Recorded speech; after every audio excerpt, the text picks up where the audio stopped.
Hello everyone welcome. ಮತ್ತು ನಾವು Karnataka TET exam 2025 ಏನಿವತ್ತು ಎಲ್ಲರೂ ಕೂಡ ಎಕ್ಸಾಮ್ ಬಂದಿದ್ದೀರಾ, ಇದ್ರದ್ದು ಕೀ ಆನ್ಸರ್ಸನ್ನು ಇವತ್ತು ಡಿಸ್ಕಷನ್ ಮಾಡೋಣ.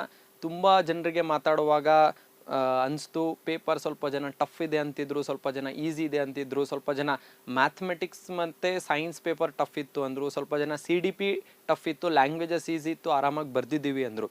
ಸೊ ನೀವು ಕೂಡ ನಿಮಗೆ ಏನು ಅನಿಸಿದೆ, ನೀವು ಎಕ್ಸಾಮ್ ಬರ್ದಿದ್ದೀರಾ, ಕೀ ಆನ್ಸರ್ಸ್ ಚೆಕ್ ಮಾಡಿದ್ದೀರಾ ಇಲ್ಲೋ ಗೊತ್ತಿಲ್ಲ, ಎಷ್ಟು ಆನ್ಸರ್ಸ್ ಕರೆಕ್ಟ್ ಇದೆ ಅಂತ, ಎಷ್ಟು ಆನ್ಸರ್ಸ್ ಕರೆಕ್ಟ್ ಮಾಡಿದ್ದೀರಾ ಅಥವಾ ತಪ್ಪು ಮಾಡಿದ್ದೀರಾ ಅಂತಲೂ ಕೂಡ ನಿಮಗೆ ಗೊತ್ತಿರಲಿಕ್ಕಿಲ್ಲ. ಅದಕ್ಕೆ ಇವತ್ತು ನಾನು ಈ ವಿಡಿಯೋಲ್ಲಿ CDP, ಮ್ಯಾಥಮೆಟಿಕ್ಸ್ ಮತ್ತು ಸೈನ್ಸ್ ಮೂರದು ಕೂಡ ಕೀ ಆನ್ಸರ್ಸನ್ನು ಇವತ್ತು ಹೇಳ್ತೀನಿ. ಯಾವ್ದು ಆನ್ಸರ್ ಕರೆಕ್ಟು ಮತ್ತು ಯಾವ ರೀತಿಯಲ್ಲಿ ಬರೀಬೇಕಿತ್ತು ಅಂತ, ನೀವು ಬರ್ದಿರೋದು ಕರೆಕ್ಟ್ ಇದೆಯಾ ಅಥವಾ ತಪ್ಪಿದೆಯಾ ಅಂತ ಒಮ್ಮೆ ಕ್ರಾಸ್ ಚೆಕ್ ಮಾಡ್ಕೊಳ್ಳಿ. ಮತ್ತು ನಿಮ್ಮ ಮಿಸ್ಟೇಕ್ಸನ್ನು ತಿದ್ಕೊಂಡ್ರೆ ನಿಮ್ಮ ನೆಕ್ಸ್ಟ್ CTET ಎಕ್ಸಾಮು ಕೂಡ ಬರಲಿಕ್ಕಿದೆ. ಸೊ ಅದರಲ್ಲೂ ಕೂಡ ಇದು ನಿಮಗೆ ತುಂಬ ಹೆಲ್ಪ್ಫುಲ್ ಆಗುತ್ತೆ ಮತ್ತು ಈ ಮಿಸ್ಟೇಕ್ಸನ್ನು ನೀವು ಮತ್ತೆ ರಿಪೀಟ್ ಮಾಡಲ್ಲ ಅಂತ ಅಂದ್ಕೊಂಡಿದ್ದೀನಿ. ಸೊ ನಿಮ್ಮ ಪ್ರಕಾರ ಪೇಪರ್ ಹೇಗಿತ್ತು, ಪೇಪರ್ 1 ಮತ್ತು ಪೇಪರ್ 2 ಎರಡೂ ಕೂಡ ಯಾವ ಥರ ಬರ್ದಿದ್ರಿ, ಎಷ್ಟು ಟಫ್ ಇತ್ತು ಮತ್ತು ಯಾವ ಟಾಪಿಕಲ್ಲಿ ನಿಮಗೆ ಟಫ್ ಇತ್ತು ಅಂತ ಕಮೆಂಟ್ ಮೂಲಕ ನನಗೂ ಕೂಡ ತಿಳಿಸಿ. ಅದೇ ರೀತಿಯಲ್ಲಿ ಈಗ ನಾನು ಫಸ್ಟು ಪೇಪರ್ 2 ಅಲ್ಲಿ CDP ಚೈಲ್ಡ್ ಡೆವಲಪ್ಮೆಂಟ್ ಆ್ಯಂಡ್ ಪೆಡಾಗೋಜಿ ಅಲ್ಲಿ ಯಾವ ರೀತಿಯಲ್ಲಿ ಕ್ವಶನ್ಸ್ ಕೇಳಿತ್ತು ಮತ್ತು ಇದಕ್ಕೆ ಆನ್ಸರ್ಸ್ ಏನಿತ್ತು ಅಂತ ನೋಡೋಣ. First one, introduction while teaching based on options ಇದೆ. Law of readiness, second option law of effect, third option law of exercise, fourth option law of use.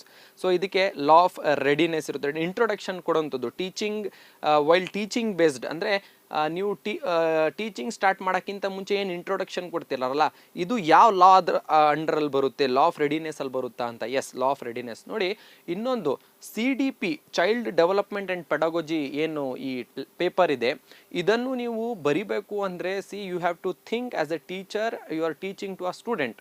ಎಲ್ಲ ಟೈಪ್ ಆಫ್ ಸ್ಟೂಡೆಂಟ್ಸ್ ಇರ್ತಾರೆ, below average ಇರ್ತಾರೆ, average ಇರ್ತಾರೆ, above average ಇರ್ತಾರೆ. ಎಲ್ಲ ಮಕ್ಕಳನ್ನು mind ಸೆಟ್ಟಲ್ಲಿ ಇಟ್ಕೊಂಡು ಯಾವ ರೀತಿಯಲ್ಲಿ ನಾವು ಟೀಚ್ ಮಾಡಬೇಕು ಮತ್ತು ಕ್ವಶನನ್ನು 2 to 3 ಟೈಮ್ಸ್ ನೀವು ಆರಾಮಾಗಿ ಓದಿದ್ರೆ ಖಂಡಿತ ಇದಕ್ಕೆ ಆನ್ಸರ್ಸ್ ಅಲ್ಲೇ ಇರುತ್ತೆ ಮತ್ತು ಸ್ವಲ್ಪ ತಲೆ ಓಡಿಸಿದ್ರೆ ಆನ್ಸರ್ ಸಿಗ್ಬಿಡುತ್ತೆ.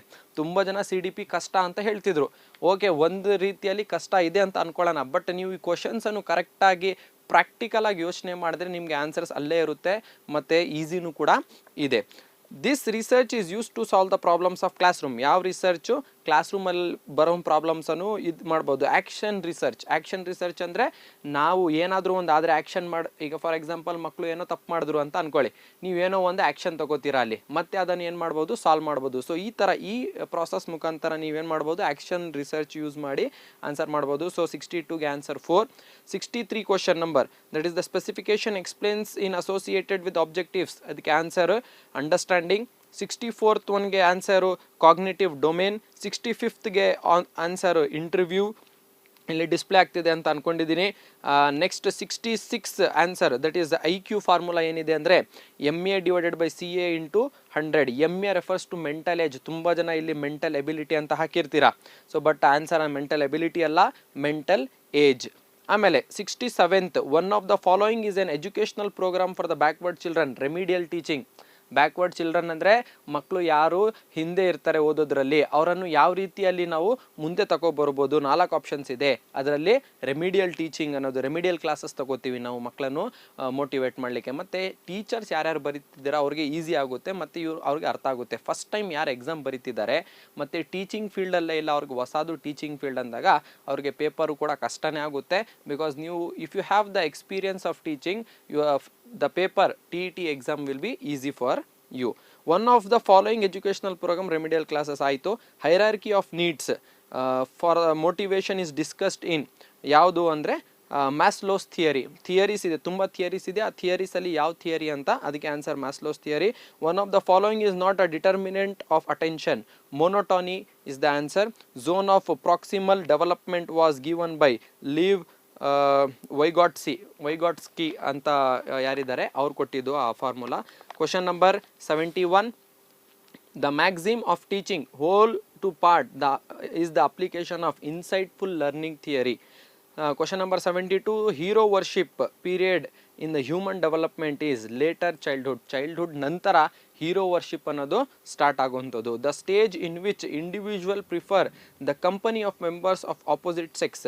ಅಡೋಲಸೆನ್ಸ್ ಏಜಲ್ಲಿ ವಿ ಅಟ್ರಾಕ್ಟ್ ಆಪೋಸಿಟ್ ಸೆಕ್ಸ್ ಅಂದರೆ ಹುಡುಗರು ಇದ್ದರೆ ಹುಡುಗಿಯರಿಗೆ ಅಟ್ರಾಕ್ಟ್ ಆಗ್ತಾರೆ ಮಕ್ಕಳು, ಸ್ಪೆಷಲಿ ಹುಡುಗಿರಿದ್ರೆ ಹುಡುಗರಿಗೆ ಅಟ್ರಾಕ್ಟ್ ಆಗ್ತಾರೆ. ಇದು ಬಯಾಲಜಿಕಲಿ ಪ್ರೂವ್ಡ್ ಆಗಿರುವಂಥದ್ದು. ಸೊ ಯಾವ ಏಜಲ್ಲಿ ಇದೆಲ್ಲ ಆಗುತ್ತೆ ಅಂದರೆ ಅಡೋಲೆಸೆನ್ಸ್ ಯಾವಾಗ ಮೆಚುರಿಟಿ ಬರೋಕ್ಕೆ ಸ್ಟಾರ್ಟ್ ಆಗುತ್ತೆ ಆವಾಗ ಅವ್ರಿಗೆ ಅದಾಗುತ್ತೆ. ಸೊ ಅದು answer adolescence. Adolescence is often called the age of ideals ಅಂತ ಕರಿತೀವಿ.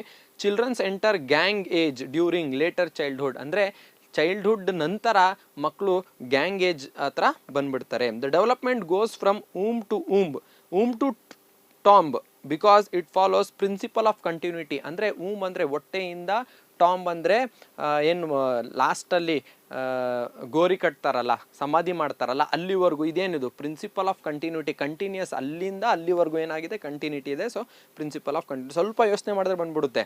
Next, sensation and perception are the aspects of child's following development is cognitive ಅಂದರೆ ನಾಲೆಡ್ಜ್ ಬೇಸ್ಡ್, ಮತ್ತು ಇದು ಸೆನ್ಸೇಷನ್ ಮತ್ತು ಪರ್ಸೆಪ್ಷನ್ ಎಲ್ಲ ಏನಿದೆ ಅದು. Next, social development in childhood begins primarily at home.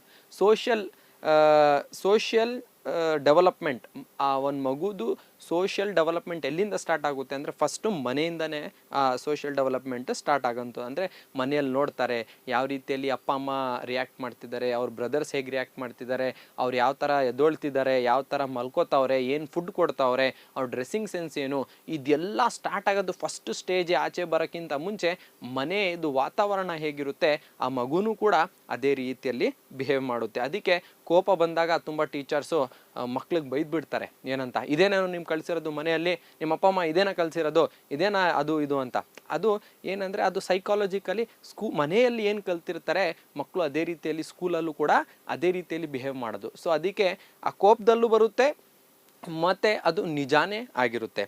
Next, in this stage all boys and girls show spurt in growth. ಅಂದರೆ ತುಂಬ immediate fast growth ತೋರಿಸೋದು ಯಾವುದರಲ್ಲಿ ಅಂದರೆ ಅಡೋಲೆಸೆನ್ಸ್ ಏಜಲ್ಲಿ.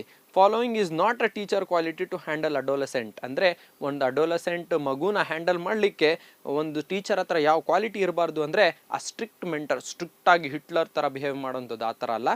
ಫ್ರೆಂಡ್ಲಿ ಆಗಿರಬೇಕು, ಪೇಷನ್ಸ್ ಆಗಿ ಕೇಳಿಸ್ಕೋಬೇಕು, ಮತ್ತು ಒಳ್ಳೆ ಕನ್ಸಲ್ಟ್ ಮಾಡಬೇಕು ಮಕ್ಕಳನ್ನು. ಏನಾದರೂ ಸಮಸ್ಯೆ ಇದ್ದರೆ ಈ ಥರ ಅಲ್ಲ ಆ ಥರ ಅಂತ ಅವ್ರನ್ನ ಗೈಡ್ ಮಾಡಬೇಕು.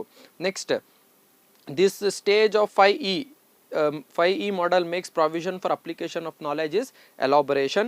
Following is not a factor associated with learning methods of assessing intelligence level. Next, biological and physical readiness of a learner to learn is maturation ಅಲ್ಲಿ ಅದನ್ನು ಕಲಿತಾರೆ. Next, question number 84, the ability of an individual to produce novel previously unknown ideas and products is creativity ಮುಖಾಂತರ ಅವ್ರು ಏನು ಮಾಡ್ತಾರೆ ಅದನ್ನು present ಮಾಡ್ತಾರೆ. The percentage of this group is more in population.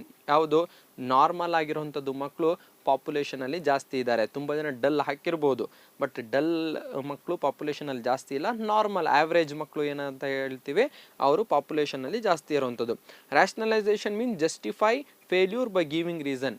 Rationalisation ಮಾಡೋದಂದರೆ ಜಸ್ಟಿಫೈ ಮಾಡೋವಂಥದ್ದು ಫೇಲ್ಯೂರ್ಸನ್ನು ರೀಸನ್ ಕೊಟ್ಟು. ಸೊ ಅದನ್ನು ರ್ಯಾಷನಲೈಸೇಷನ್ ಅಂತ ಕರಿತೀವಿ. To check the understanding of visual impaired students, the teacher can use oral questioning. visually impaired ಅಂದರೆ ಕಣ್ಣಿಗೆ ಯಾರು ಕಾಣಿಸಲ್ಲ ಆ ಮಕ್ಕಳನ್ನು ನಾವು ಓರಲ್ ಕ್ವಶನಿಂಗ್ ಮುಖಾಂತರ ಅವರನ್ನು ಚೆಕ್ ಮಾಡ್ಬೋದು. One of the personal factor that influences learning is readiness and will power. Question number 89, the highest stage of learning according to Robert Gagne is problem solving. Question number 90, match the following questions ಇದೆ, that is the 4th option.